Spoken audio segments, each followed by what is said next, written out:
And I'm thinking, yeah, you're not going to hurt me, but I'm stuck. This table had no restraints, no straps, but I was stuck on it, almost like somebody put super glue all along the back side of me. And I could move my eyes, and I had a little bit of movement in my head. This is Betty and Bob, I guess one of the early abductions. He's telling the story where they took his sperm. They're always taking the sperm. They're always impregnating the women.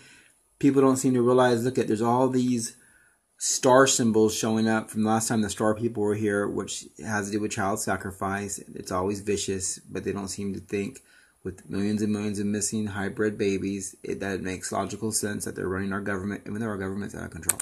They examined me, they took samples of skin and nails, and they moved my joints and various things. I was scanned with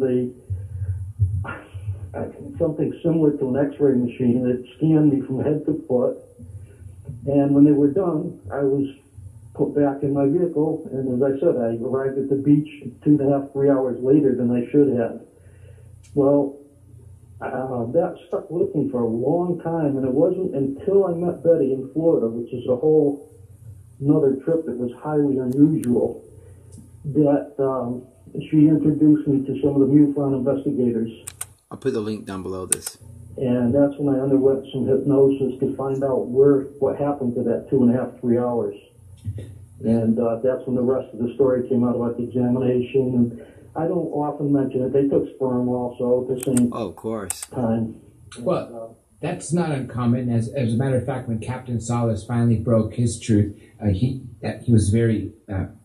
that's what he recalled. And your baby's out there running around somewhere, half hybrid, half human, probably trying to eat you. Regression, he recalled. I think he has gone through regression at this point now, but he actually recalled them using a giant needle, showing it to him first, and then taking it.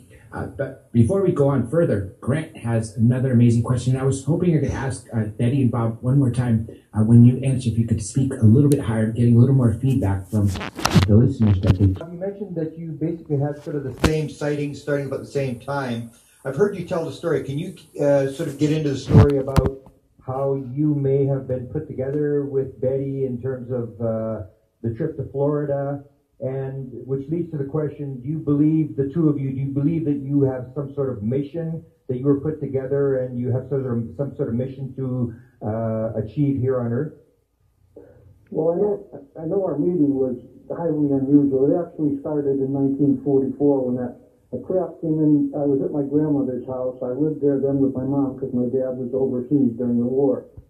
An object approached me. And I remember, even as a child, seeing this bright light in the sky. It came toward my swing set, the left-hand side of me. It emitted a very thin white beam of light, like about the size of lead in a pencil. And when that struck me in the forehead, between the eyes, I was paralyzed. I could not move off of those swings. So at the time, the craft tipped slightly. It was a typical saucer shape, but it had a glass. I think it was glass or something similar, dome on top. And I could see these two little gray guys in there preparing something that would be good for mankind in the future. And they also said that people like me and many others that they had contacted would... Preparing something good. They tried to kill me last year 6 times. No. I say it's a trick, and I say about the gray aliens, let them die.